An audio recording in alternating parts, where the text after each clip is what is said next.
نبی کریم صلی اللہ تعالیٰ علیہ وسلم نے تو ہمیں تاکید فرمائی کہ اللہ نے یہ زندگی جو ہمیں عطا فرمائی ہے بڑی قیمتی ہے۔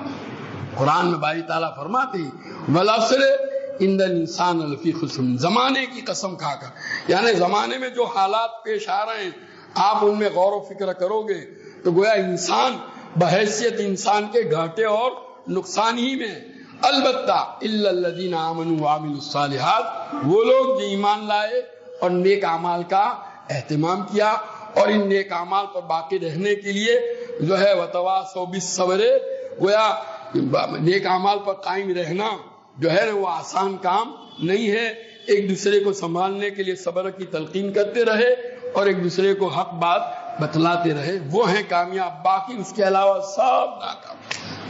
قرآن یہ کہتا ہے، ہمارے اسلاف کے یہاں معمول یہ تھا کہ جب آپس میں ملتے تھے تو ایک دوسرے کو یہ سورت سناتے تھے، وہ یہ سورت ہم کو جو سبق دیتی ہے اس سبق کو ہر وقت اپنی نگاہوں کے سامنے رکھنے کی ضرورت ہے۔ نبی کریم صلی اللہ تعالیٰ علیہ وسلم کا ارشاد ہے، مشکات کی روایت ہے، ما من شیء یقربکم الی الجنۃ ویباعدکم عن النار الا قد امرتکم بہ، جو چیز ہر وہ چیز جو تم کو جنت سے قریب کرنے والی اور جہنم سے دور کرنے والی میں نے اس کے کرنے کا تم کو حکم دے دیا ہے۔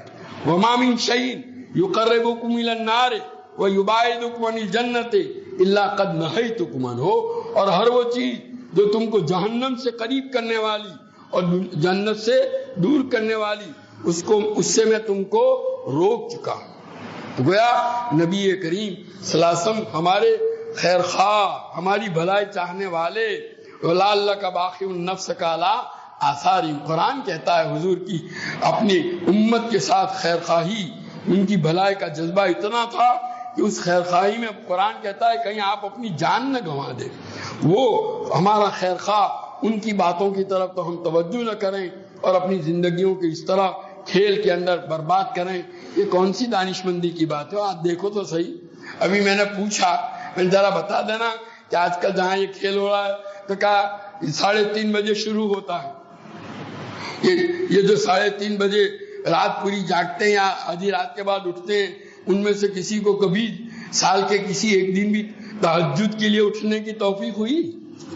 اس کی تو توفیق نہیں ہوئی، اور کھیل کے لیے برابر ایک دم ایکٹیو اور تیار رہتے ہیں۔ کیا ہے یہ سب؟ یہ اپنے آپ کو برباد کرنا ہے۔ اللہ نے جو صلاحیتیں عطا فرمائی، یہ زندگی کا ایک ایک لمحہ ایسا قیمتی ہے کہ ہم اور آپ اس کی قدر نہیں جان سکتے۔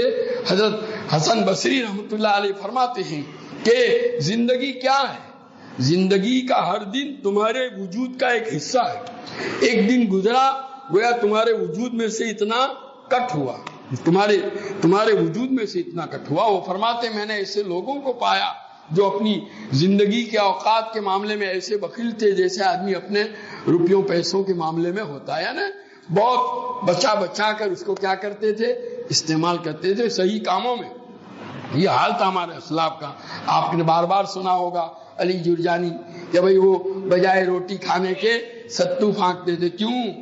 اس لیے کہ دیکھا کہ روٹی کھانے میں وقت لگتا ہے، ستو میں جلدی سے نمٹ جاتے ہیں، اور جو وقت بچتا ہے اس کو اللہ کی یاد میں۔ جو آدمی اپنے کھانے کے اوقات میں سے کٹنگ کر کے اس وقت کو اللہ کے ذکر میں استعمال کرتا ہو، وہ دوسرے اوقات کو کیا ضائع اور برباد کرے گا؟ حضرت داؤد طائی کے متعلق ہے کہ وہ روٹی کو چبا کر کھانے کے بجائے پانی میں بھگو دیتے تھے، نرم ہو جاتی تھی، منہ میں رکھ لیا، اتار دیا۔ غذا جو حاصل کرنی ہے نا ضرورت اپنے بدن کی، وہ تو اس سے بھی پوری ہو جاتی ہے، البتہ پانی میں بھگونے کی وجہ سے وہ ٹیسٹ آئے گا نہیں، وہ حلق ہمارا خوش نہیں ہوگا، باقی یہ ہے کہ ضرورت تو پوری ہو جائے گی، طاقت حاصل ہو جائے گی۔ تو وہ اس کے بعد اتفاق کہا کیوں؟ کہا کہ میں نے دیکھا چبا کر کھانے میں وقت لگتا ہے، اس میں جلدی میں قرآن پاک کی 50 آیتوں کی تلاوت کر سکتا ہوں۔ ایک ایک سبحان اللہ پڑھنے کا اگر وقت مل جائے تو بڑا قیمتی ہے۔ نبی کریم صلی اللہ علیہ وسلم فرماتے ہیں کہ الحمدللہ تملأ المیزان، سبحان اللہ والحمدللہ تملأان ما بین السماوات والارض، کہ الحمدللہ کا اتنا ثواب ایک الحمدللہ کا کہ جس ترازو میں اعمال تولے جائیں گے اس ترازو کو یہ لفظ الحمدللہ ثواب سے بھر دیتا ہے۔ اور سبحان اللہ اور الحمدللہ یہ دو جملے آپ پڑھیں گے تو زمین اور آسمان کے بیچ کی فضا ثواب سے بھر جائے گی۔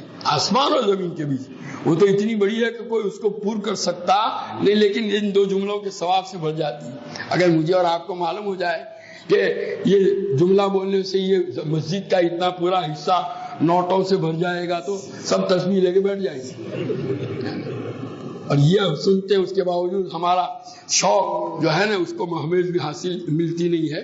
تو حقیقت تو یہ ہے کہ یہ وہ حضرات تھے جنہوں نے نبی کریم صلی اللہ علیہ وسلم کی ارشادات کی قدر کی۔ حضرت عامر بن قیس ایک تابعی ہے، جب کوئی آدمی ان کے پاس بات چیت کے لیے جاتا تو کہتے تھے سورج کی رفتار کو روک دو تو میں تم سے بات کروں گا، اس لیے کہ میں بات کروں گا سورج تو چل رہا ہے، میرا وقت گزرے گا، میرا نقصان ہوگا، میں تمہارے ساتھ بات کرنے کے لیے تیار نہیں ہوں۔ تو وہ حضرات تھے کہ زندگی کے ایک ایک لمحے کی قدر و قیمت سمجھتے تھے۔ آج ہم نے اپنی زندگیوں کو بیکار گویا یوں سمجھیے کہ زندگی کے ان جواہرات سے، یہ ہماری زندگی کے اوقات کیا ہیں؟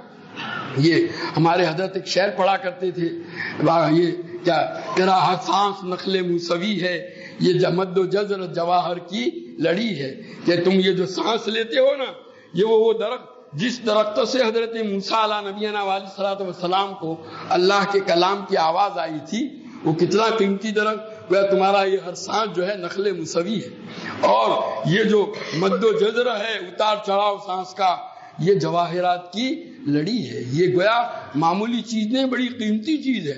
اب ان جواہرات کے سے ہم کیا خرید رہے ہیں؟ گناہ۔ اگر کوئی آدمی روپیوں پیسوں سے خالی پتھر خریدے، وہ ان پتھر سے نقصان نہیں ہے لیکن فائدہ بھی نہیں ہے، تو لوگ کیا کہیں گے؟ بیوقوف کہیں گے کہ اتنے قیمتی سرمایے کو پتھر خریدنے میں استعمال کیا، بڑا بیوقوف ہے۔ اور اگر وہ اسے زہر خریدتا ہے تو اور زیادہ حماقت کہی جائے گی۔ تو ہم نے کو اللہ تعالیٰ نے زندگی کے یہ اوقات عطا فرمائے ہیں، بڑے قیمتی اوقات ہیں۔ نبی کریم صلی اللہ علیہ وسلم نے بڑی تاکید فرمائی۔ اب یہ ہم جو ہے اپنی صلاح، اور خالی وقت نہیں، آپ جب دیکھیں گے تو وقت گزرے گا، وقت کے ساتھ ساتھ آپ کی آنکھیں گناہ۔ اب یہ ٹی وی، اس کو دیکھنے کے لیے ٹی وی، اب ٹی وی بہت سے تو باقاعدہ یہ ورلڈ کپ آیا تو اس کے لیے ٹی وی خریدیں گے۔ اب یہ ٹی وی کوئی ورلڈ کپ کے بعد جا کر کے آپ تاپتی ندی کے اندر جو ہے اس کی سمادھی تو نہیں کرائیں گے نا، وہ تو گھر میں رہے گا۔